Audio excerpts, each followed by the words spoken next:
Good evening, everyone. Welcome to Stalwart Learning webinar on CISSP. So, team, as you're all aware, right, this is a Q&A session for CISSP, where we have Sajra with us, who is the authorized trainer from ISS Square, where he will take you through the certification requirements, the domains, the self-study resources, training strategies, career paths, and other option. Apart from that, he will also be sharing details on the other courses that is being offered by ISS Square. Because we understand we have mixed participants where you are also interested in other courses offered by ISS Square apart from CISSP. So I think Saz will cover all of those as well. So Stas, over to you. Probably, you can start off with the introduction and take it forward. Thank you. All right, thank you so much. Let me just share my screen. I hope this is visible. Can you all confirm that you're able to see my screen and you're able to hear me loud and clear? Yes, yes. Lovely, lovely. Thank you all so much for being here with me. Just wanted to share some information with you. So if you, I know most of you are planning your career in cybersecurity, and I love to share my knowledge and help you in that journey. So my name is Saj Rai. I've been in the industry over 20 years. I've been into various different verticals. Uh, been fortunate to lead IT teams as head IT, CTO, VP IT, etc. But I've also been fortunate to be in training. I'm very passionate about training. I'm doing that for over 10 years now, and I'm an authorized instructor for several courses, including ISACA, ISIS Square, and the CompTIA courses. So that's my brief introduction. And let's get in with the today's agenda for the day. So again, I'll help you briefly understand about the CISSP, but well, there are other certificates as well. So we'll talk about that. I'll give you tips also how to fail. So in the sense, what not to do, and also the preparation guide and the exam tips. So there's a lot to cover in the next 1 hour or so. So there's a lot to cover. So in exam tips, I'll probably give you certain highlights, and maybe we can do some questions. I want all of you to participate. And I hope all of you have the chat option, so you can use that and you can try, and I'll help you with some examples, of course. So that's the plan. Let's get started. We do not have much time. So let's begin understanding about the CISSP. Now, I would probably want you to go through the entire CISSP information on the website, but I'll kind of highlight some of the important points here. One of which is that this is considered as a gold standard, vendor neutral certification. And this has been around since 1994, almost 30 years now.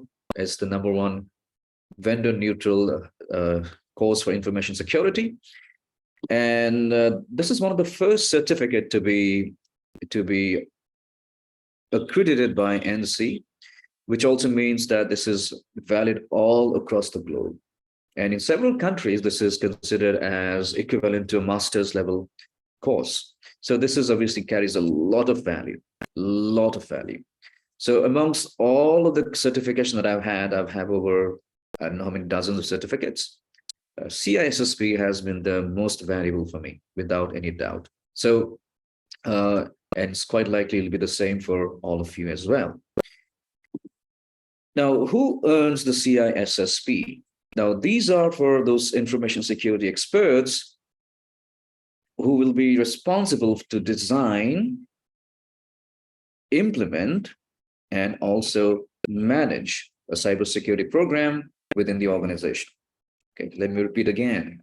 Design.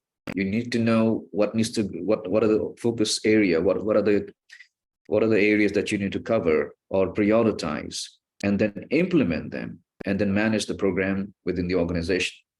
So these are the key areas that you will be, key responsibility that you'll be doing. Now, these are particular some of the roles that will be taking the CISSP. But having said that, in my experience over 10 years now, I've taught various people. I mean, I have taught pre-sales team from various corporates like Cisco and so on. They wanted to be able to understand the languages used by the CISO. So I've taught people from physical security. I've taught even very freshers who wanted to become a CISSP. Though they did not have the experience, but they did go ahead and pass the exam. So those things. So I have all sorts of experience. So yeah, this is not an exhaustive list by any means, right? But these are the people who likely have a CISSP certificate. Now, CISSP is not for everyone, and this is considered as one of the advanced certification course, and at least with 5 years of experience, right? And so this is certainly should be in your goal. But if you are, let's say, a beginner, okay, you may even consider an entry level certificate like a CC or a SSCP is also, I would say, a watered down version of CISSP. So if you kind of pass an SSCP, you next step, which is the CISSP, becomes a lot more easy. Okay. CCSP is again quite an advanced course on cloud security. So I feel the cloud security, the CCSP complements the CISSP very well. So if you are a CISSP, you can take the CCSP or vice versa. If you're a CCSP, then you can consider taking the CISSP. So they complement each other quite well. And they've changed this particular security assessment and authorization. They've changed this to the governance, risk, and compliance. So there's this new, it's not, I wouldn't say a new certificate, but they just renamed the certificate. It's again considered to be a more intermediate level certificate. And the CISSP, this is the secure, this is for the secure software development. If you're into software development, then this again complements the CISSP very well. So you can consider taking CISSP. And those who are in the healthcare industry at CISSP is again, that's another option for you. Okay, so you have lots of options from from ISIS Square, apart from the CISSP. Some may be helpful for you in your preparation for CISSP. Some, like a CCSP and the CSSLP, will complement your CISSP certificate with additional information. So you may consider all of these things. I'll be happy to take questions at the end. If you have any question, we'll do a Q&A. Okay, and you can ask anything out there. This is the members count that I pulled up today from the ISIS Square website. And the CISSP, as I mentioned, has been around since 1994. And you'd imagine that there would be a lot more people, but it's around 1.5. And so, again, that's a lot of people, again, who are certified with CISSP. CCSP, it started around 2015, so we have around 12,000. It's increased recently again. Then the others like SSCP and CGRC, CSSLP, and you have some numbers out there. So it's not as so much as CISSP. So you can see the CISSP is very, very popular, and most of the information security job at the senior level will require a CISSP. Okay, and you can see the numbers tell you here.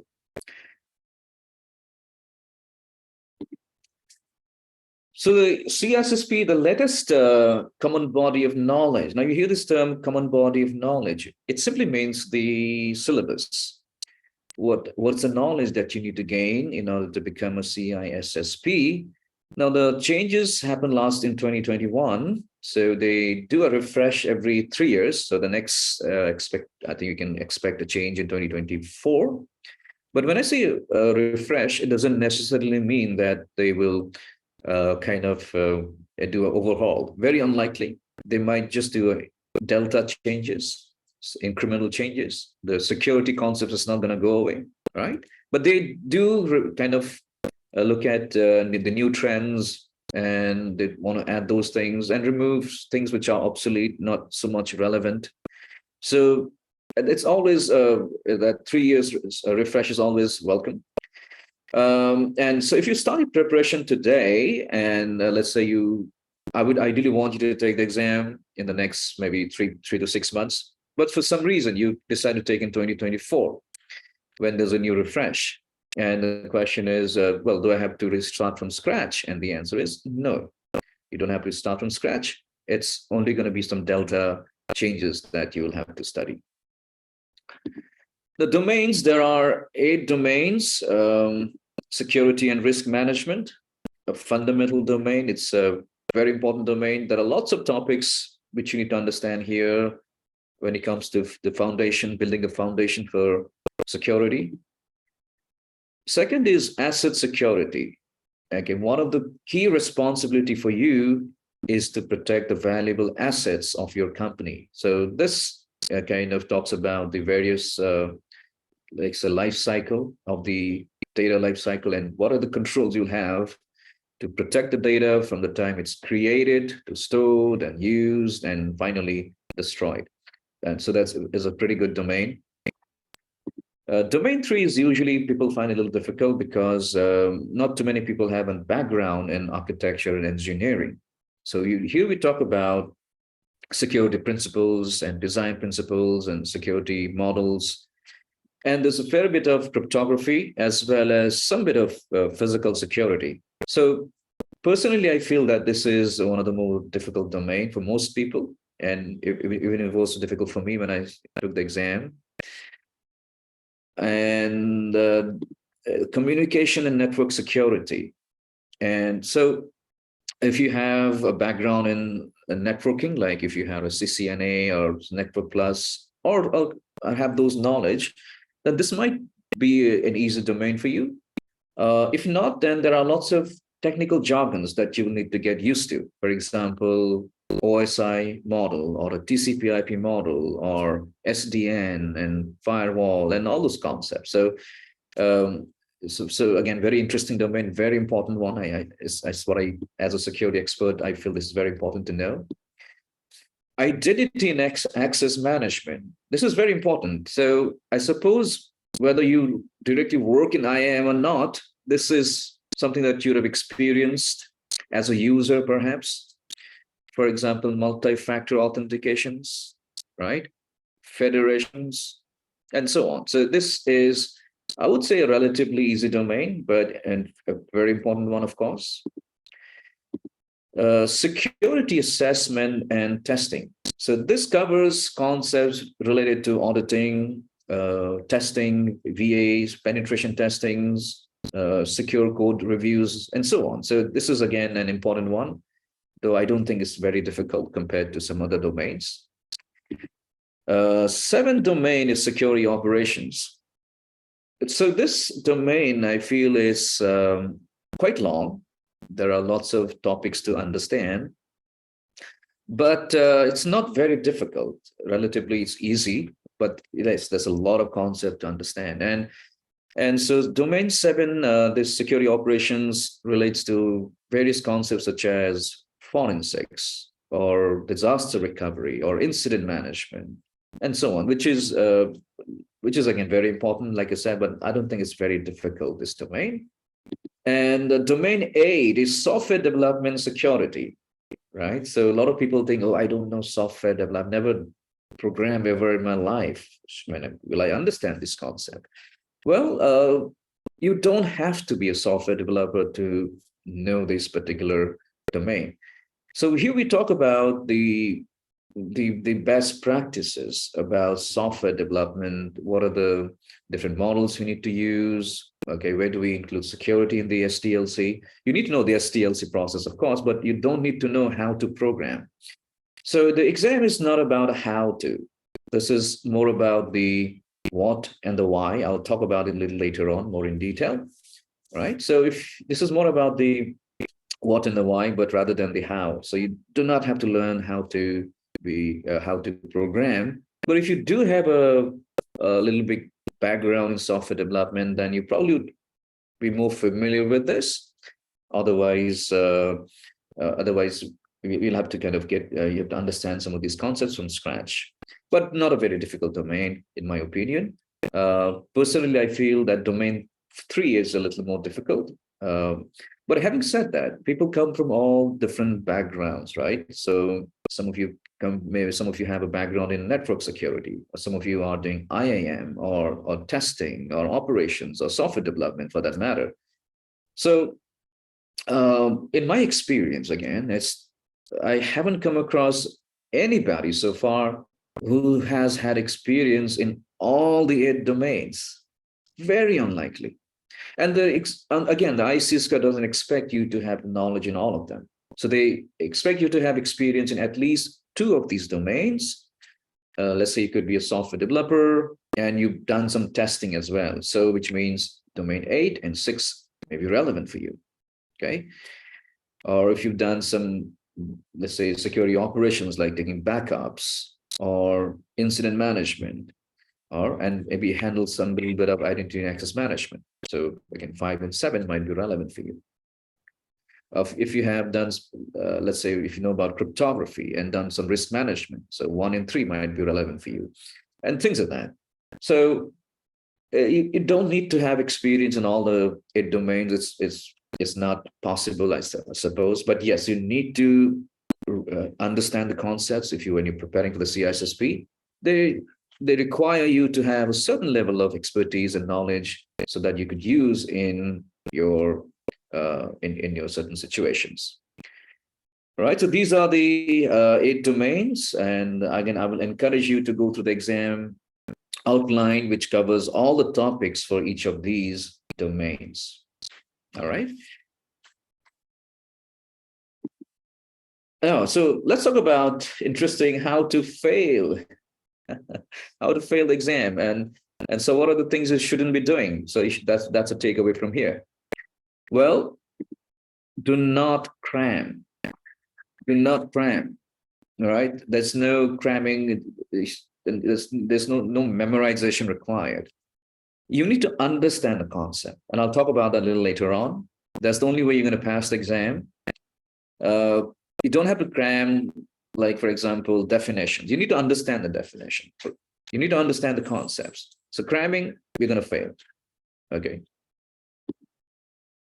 Well, study from the practice test. Now, in my experience, I've come across people who come to me saying, I've done 5,000 questions, 10,000 questions, and I still failed the exam.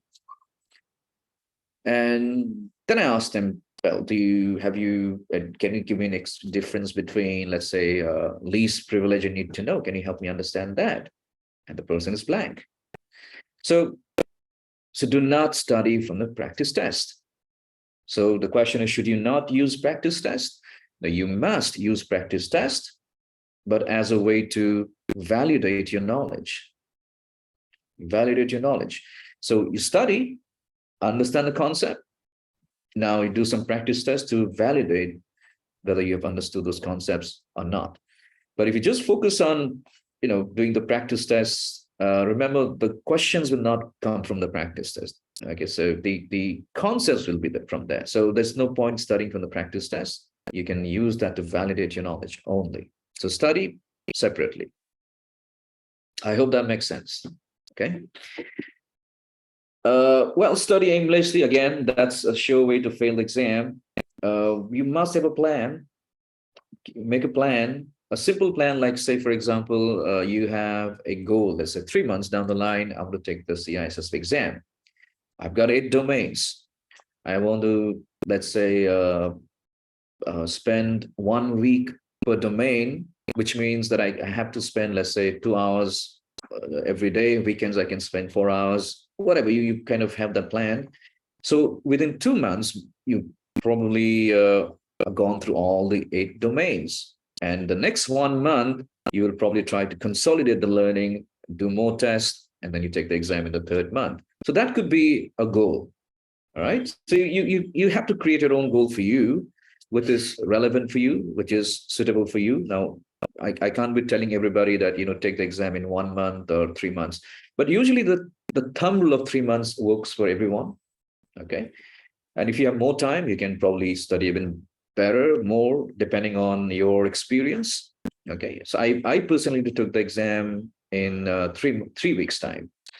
So, but I'm not going to ask everyone to do that because every person is unique. I've had people I've told them, yeah, take the exam, uh, on Monday because you just completed on Friday, take it by Monday because they were so good. They were very good with that, or within a week. So there are these exceptions, but again, have a goal. That is most important. Another one. Didn't read the question carefully. Yeah, so very important. The questions are framed in such a way to trick you. Okay, the questions are quite tricky at times. So you can look out for those keywords like most, except, least, and so on. And I'll give you some examples later on. There are going to be sometimes they give you long scenarios. Sometimes those scenarios are quite useless. They're just there to kind of confuse you. Okay, so the questions could be confusing. So read carefully, understand what the examiner is trying to ask you, and then accordingly answer the questions. Okay, so this is one big problem if you don't read the question carefully. You do not have to rush. And the CISSP exam, unfortunately, you cannot come back. Once you answer the question, you move forward. You don't come back. You cannot come back and rectify it. But having said that, you also have a very limited time. So maybe around a minute or so, 90 seconds, minute to answer a question. You can't, again, go be forever on that question again. Okay. Next is how to prepare for the exam. So let's talk about some of the, we've understood what not to do. Let's understand what to do. Well, have a plan, as I mentioned, have a study plan, make it unique for you. You got an idea. I'll just give you some ideas so you can probably prepare a plan for yourself. How much time can you spend every day, depending on where you work, how much time you can spend. So that's important. So as much as possible, right? And do not keep it for more than 6 months. Okay, 6 months. I'll say keep it for 3 months. And if you feel you're ready within 3 months, you take the exam. If not, you can extend it. But have a very realistic goal for yourself and plan and stick to those plans. Understand the concept. Now, without that, you're going to fail. And I'll talk about it a little later on. The exam is very conceptual. I'll discuss this more in detail. And use multiple study materials. Now, what do I mean by that? So there are lots of materials online. Even the ICISSP recommends multiple reference materials. So what I generally recommend is keep one primary book. Okay, there are a couple of options, and like Sean Harris is a good one, and the official Cybex is a good one. Use one as a primary book, which means you will read that book thoroughly, but you'll also refer to other books as a reference, okay, as a reference material only, which means you don't have to read all of those books in detail, just some portions of it which you feel you need a little bit of little bit more explanation, because every author has their own pros and cons. Okay, every author. And so it's a good idea to kind of have one primary book and then refer to multiple reference materials. It's your choice. I don't usually recommend that you use this particular book because it doesn't work that way. There are people have passed using multiple materials.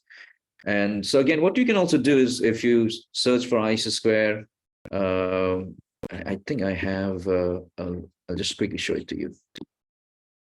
Yeah.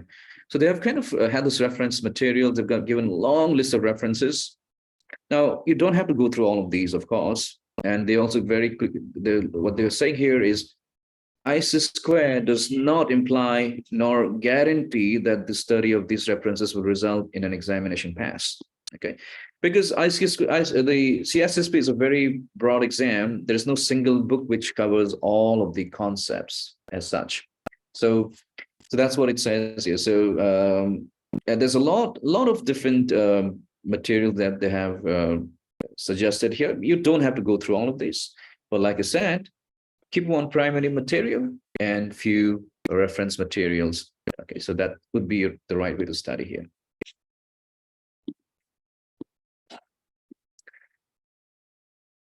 And as I said before, understand the question. Okay, we'll take a look at some of these examples.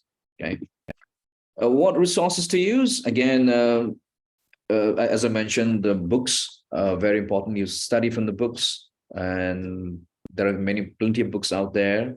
Okay, the Cybex is a good one. The All-in-One, Sean Harris, that's a good one again. And there are quite a few out there. So it depends on which one is to your liking. Because like I said, every book has its pros and cons. No book is perfect. No author is perfect. And each one has pros and cons, and you can see which one is more to your liking. Do you like to go into detail? Do you like to just have a very basic summarized version? It's up to you. But again, use multiple materials for references. Okay, that's my recommendation. I don't recommend a particular book as such. Yeah, just talk about the reference materials. There are many NIST documents as well. NIST is absolutely free of cost. So you may want to look at some of those NIST references, like, for example, when you talk about zero trust or cloud computing and so on, or identity and access management. So they do have these references material. NIST documents are slightly in detail, so which we don't need to, but it's a good reference material just to give an idea. And if you find that this is getting too heavy for me, you can just leave it, okay? Yeah, but yeah. Make a study notes, absolutely critical, absolutely critical. So what happens is that so much concept to learn, right? And so make your own study notes so that when you are nearing your exam, you're just looking at this notes now. You're not studying from the book. You're only looking from the notes and saying, do I understand this? Yes. Do I understand this? Yes. So make those study notes, which is unique to yourself, and that will help you remember those concepts. And as I mentioned before, you must use practice tests to validate your knowledge, not to study, but to validate your knowledge. And so you must do that, practice as many questions as you can, but after having studied, after having understood the concept, then use those practice tests in that to validate your knowledge. This is an example of a mind map. Now, I personally like mind maps. There are lots of mind mapping too, and that's something that I recommend. It's a very nice way to kind of make your notes. But again, it's your call how you want to make the notes. Some prefer the traditional ways, and for me, I like this way of making notes. So it's your call. You might find some already mind maps made for some of these some of the courses, even for the CISSP. You might find some out there. Somebody must have made it, so you can probably download that and maybe edit and make it. You can personalize it. And so that's something which I recommend. Again, it's your call, right? Now, let's talk about exam tips. I will have to move a little quickly, actually. Okay. Now, first of all, you kind of hear this word, CISSP is a mile wide and an inch deep. It's very important to understand this. What it means is that CISSP, there's one of the value of CISSP is it covers a wide range of topics, 8 domains. In fact, it used to be 10 domains before 2015. When I took the exam, it was there were 10 domains. And they did not really remove them, they just merged those domains. So it's still a lot of concept to understand. So it's a mile wide, so there's a lot to cover. And that's why it gives you the holistic view of security, including technical, administrative, as well as physical security. So it covers all those various aspects of security. But what it does not do is get into the depth. Okay, it doesn't get into a lot of details. And so that's a good sign again, because if it was very deep, then you probably would be spending years just to pass the exam. So thankfully, it's not very deep, doesn't get into a lot of details. And again, when you're studying, if you come across any point which is getting to a lot of detail, then it's time to say sorry. This doesn't look appropriate. Okay, so you don't have to go a lot of details. So just understanding the concept and how you use that in your scenario, that's what you need to do. Compare this to another exam like a season. Season is just the opposite. Okay, season is the opposite. Season covers a few domains, a few topics, not even domains, few topics from CISSP, at least four, and then but it goes a little more depth. I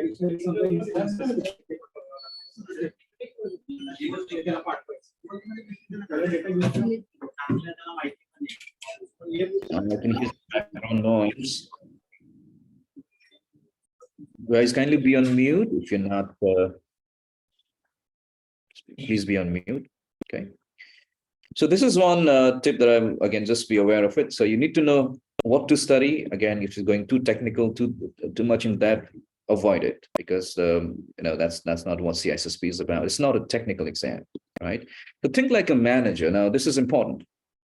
Think like a manager. In the sense, it's not a technical exam. So we're not going to get into, first of all, how to configure a firewall. Okay. So it's going to be more about the what and the why, like you need a firewall, but more importantly, why a firewall? Why not why not IDS or IPS? So the more important question is the why. So as a manager, you need to focus on the um, on the root cause, understand the business. Okay, making sure you. So I remember, security is not about technology. Okay, it's not about technology, or even clouds. If you go to the cloud is not about those servers or those services, right? It's about using those services and those resources, those IT resources, to help meet the organization's goals and objectives. So it's a very different paradigm. So IT, the only reason that IT exists or information security exists is to help organization meet its goals and objectives.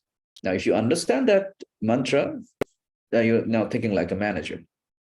Okay, that's the basic concept here. And which also means that any IT risk is a business risk, and so on. Any IT investment has to help the organization, or has to be aligned to the organization's strategy. Okay, so that's the thinking like a manager. So always think like a manager. Think about the technology. Why are we doing it? And how does it help the organization? So those are the things you need to do. Do not focus on technical solutions. Like if you come across a scenario, do not focus on a technical solution. Let me give you a scenario. We don't have much time. Suppose you come across a system, and that system, let's say, is running on Windows XP, right? So what do you think you should do? Just quickly put it on the chat window. Let's hear it. Let's hear all the thoughts. You can send it to me privately or publicly. Sorry, could you repeat the question? You can repeat you can use the mic as well. Question is, if you, let's say you come across a system which is running on Windows XP, right, in the organization. So what should you do? You've joined a new company and you come across doing the asset survey, you find and a system is running on, let's say, Windows XP or Windows 2003 server, whatever. Yeah. So what should you do? What should you do next is the question. All right. Yeah, very good. I can see a lot of interesting answers coming in. Yeah.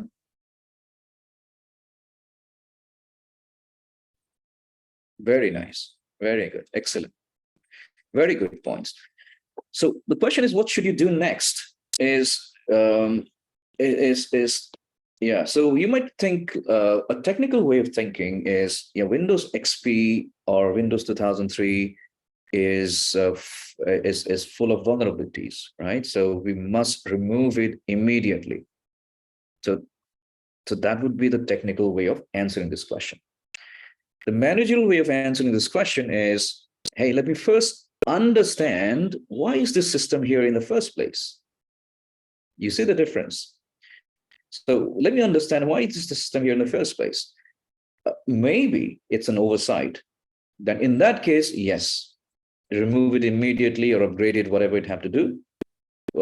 And suppose there was a valid business reason. Maybe there was some legacy software which was running, and if you remove that immediately, maybe the business operations could stop, right? So that's what you need to think. And so first understand the reason. Maybe there was a legitimate reason why that system was being used. Now, okay, let's understand the second. So suppose it was a legitimate reason. What do we do now? Well, what you could probably do is a long term and a short term, right? In a short term, maybe you can try to use some compensating controls. How? Maybe, can you give me some example? Can you think about it? What could be a compensating control?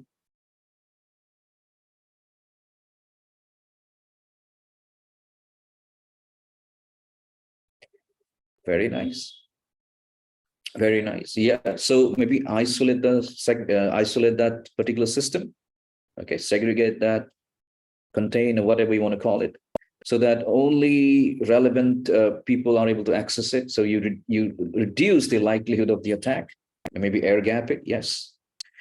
Maybe air gap it, isolate it, or even try to. So one is trying to remove the risk. How do you remove the risk? Reduce the risk by reducing the likelihood or the impact. So likelihood, isolate it, put additional controls, access controls, whatever. And the impact also. So maybe encrypt the data if possible. Maybe try to remove any sensitive data from that system if possible. Yes, and things like that. So you try to reduce the risk. Maybe the risk is still more than what is acceptable. In that case, what do we do? Any risk has to be accepted formally. So who do you think should accept this risk in the organization?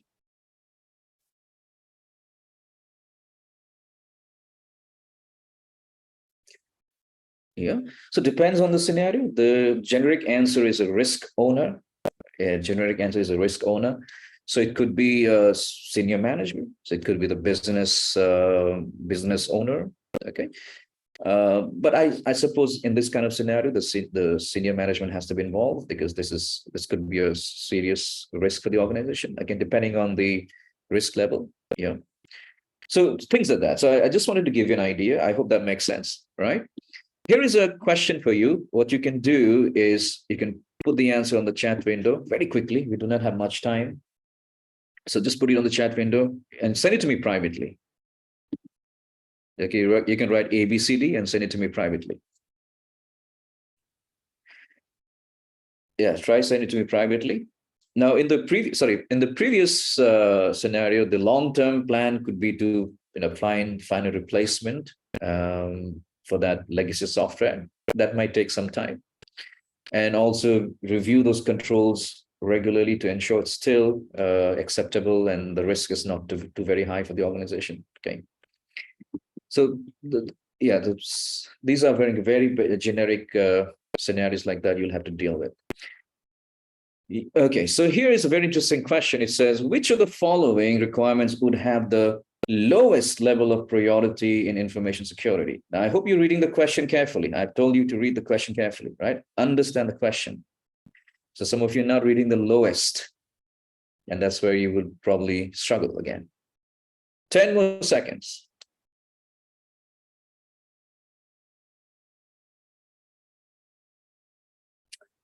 Lowest level of priority.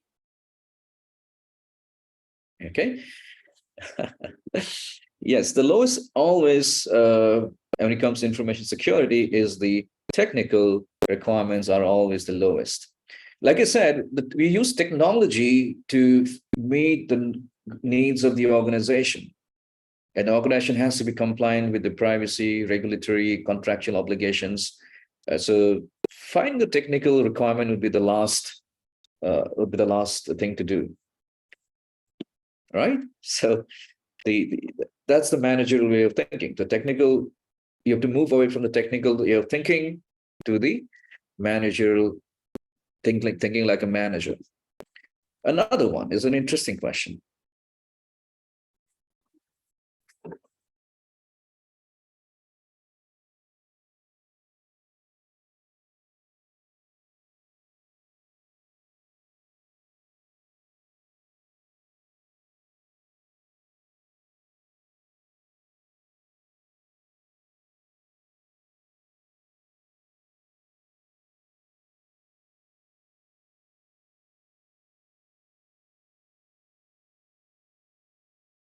Okay, 10 more seconds.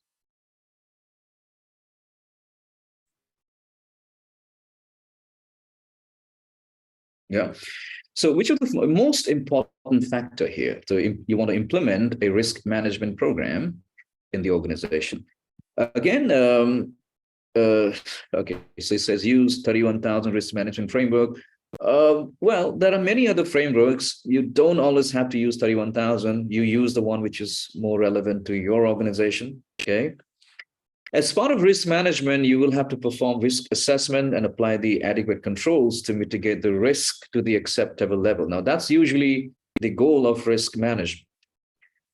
And you need to have adequate budget to implement, train, and evaluate the controls and so on. So C is also important.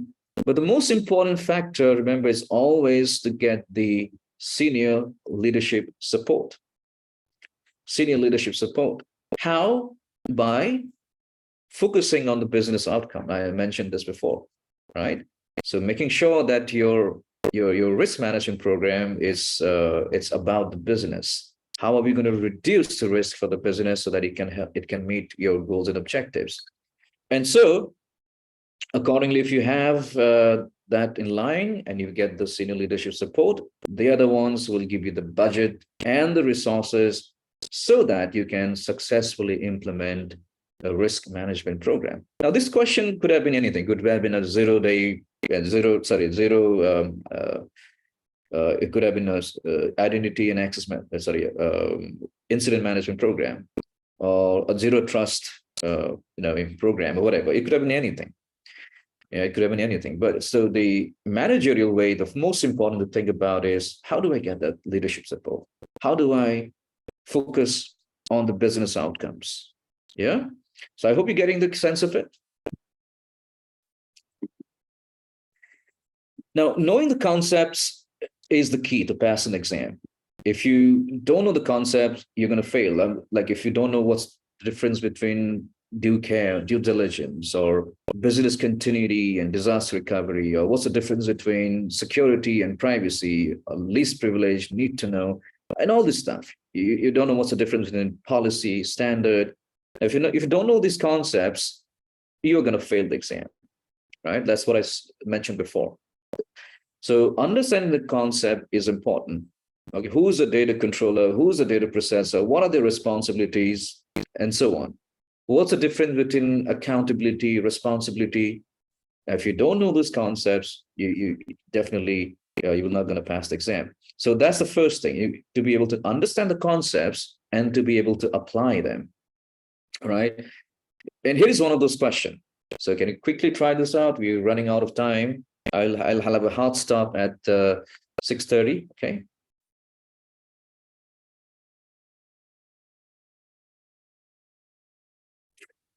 I have a hard stop at 6:30. So if anybody has any questions in the meantime, I think I would like to take that as well, so that we kind of do these things parallelly.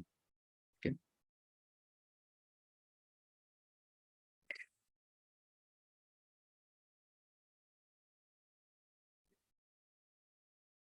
Again, so again, this is again basis the if you have the if you know the understanding concept, then you're gonna that's what you need to do in order to be able to answer this question. Okay, so overall risk is quantified. Now, if you when you do a risk analysis, we can either do a quantification. Okay, it's a you can do a quantitative analysis. We can also do a qualitative analysis. It's quite likely we'll do a qualitative analysis more often than a quantitative. So you do not always have to quantify a risk. Inherent risk is eliminated. We never ever eliminate risk. If you know that concept, then you know that this is not the correct answer. Risk appetite is defined by the management. That is true. We want them to define the risk appetite, but that's not an indication of a successful risk management practice. The indication should be that the residual risk is now within the acceptable levels, except that which is defined by the management. So that is the purpose of risk management, to ensure the residual risk is within the acceptable levels. Now, if you know that concept, okay, and they're going to ask the same question again with different words. So the same question will not be there in the exam. They will use another words, another sentence with the same concept. Okay. I hope that makes sense. And another one, you need to understand the most, least. Now, most and least doesn't mean that the options are incorrect. We're not looking for the correct answer. We're looking for the most important or most relevant. They might use the word primary, greatest, least, whatever. So the concept here is that we need to focus on the most correct answer. For example, here is one answer. Well, all of them are correct, but we're not looking for the correct answer. We're looking for the best answer.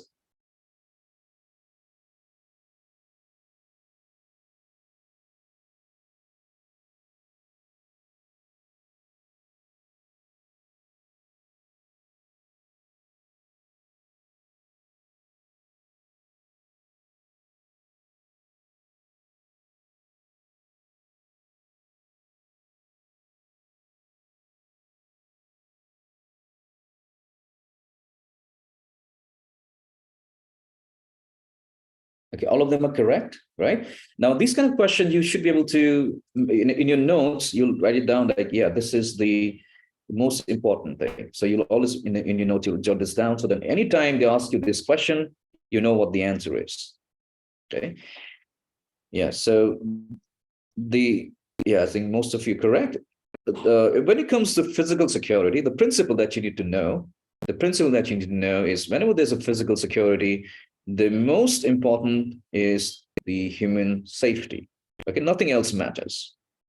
Nothing else matters. So if you understand that concept, you will be able to use that in any scenario. So they might give you different scenarios, and you should be able to kind of use this concept in those scenarios as well. So the principle is human safety, most important whenever there is some kind of emergency or natural disaster. All right. Yeah, so and there are many techniques. I mean, I think we're running out of time, so I kind of will stop. And I want to take a couple of questions before we end the session here. And I would have explained to you the elimination techniques and so on, but I'll probably have to stop the session now. I'll be happy to take a couple of questions. Unfortunately, I have to leave. I have another assignment to meeting. I have another meeting to take up. So I would be happy to address any question here. Yeah. So I hope you've given you a sense of what to expect in the exam, and just a very brief introduction. Maybe we'll have another session. I think there's a session planned for a CISSP batch this month. So if anybody's planning to join, you're most welcome to do so.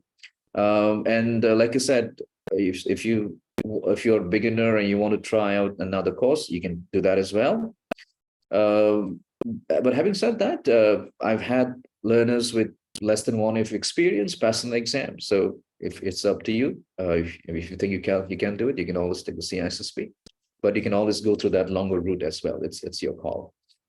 Yeah. Yeah, thank you so much. I have one more minute with you. If any questions comes in, I'll be happy to address that.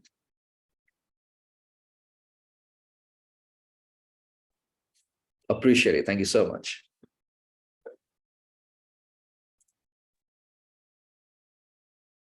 Hi, Rai. When is the new session will be started?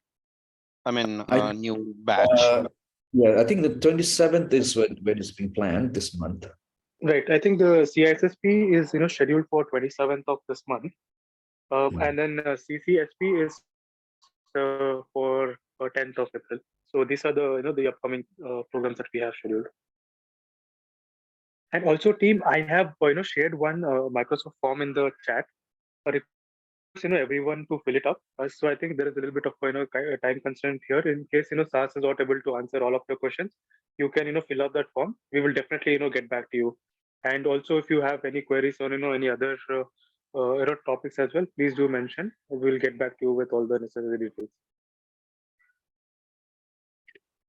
There's a question I was quickly like to address. Somebody saying how to take domain 3. If you're saying how to study domain 3. Domain 3 is a slightly difficult domain, as I mentioned. What I will try to do, of course, is help you understand those concepts. Like, example, what is BIBA model? What's Bella Padula, or those models, or even cryptography. Usually, a lot of people find difficulty understanding cryptography. So we spend a lot of time on cryptography, or other secure design principles, and so on. So usually I kind of spend almost an entire day on just on domain 3 because it needs that focus. It needs that focus. So at the end of domain 3, you probably would be in a position to understand, yes, these are the concepts and that you need to understand, okay, that you need to pass the exam. Okay, so I look forward to all of you doing well in your career, whatever, whenever you want to take the CISSP or any other certificate. It's for me, like I said, the CISSP has been a game changer for my career, and I hope it's going to be the same for you. Saz, So, I've got one last question. yes, please. Yeah, of the 8 domains that you mentioned in the beginning, is there a particular flow in which you recommend that we start any particular domain which complements another domain to start with in terms of understanding?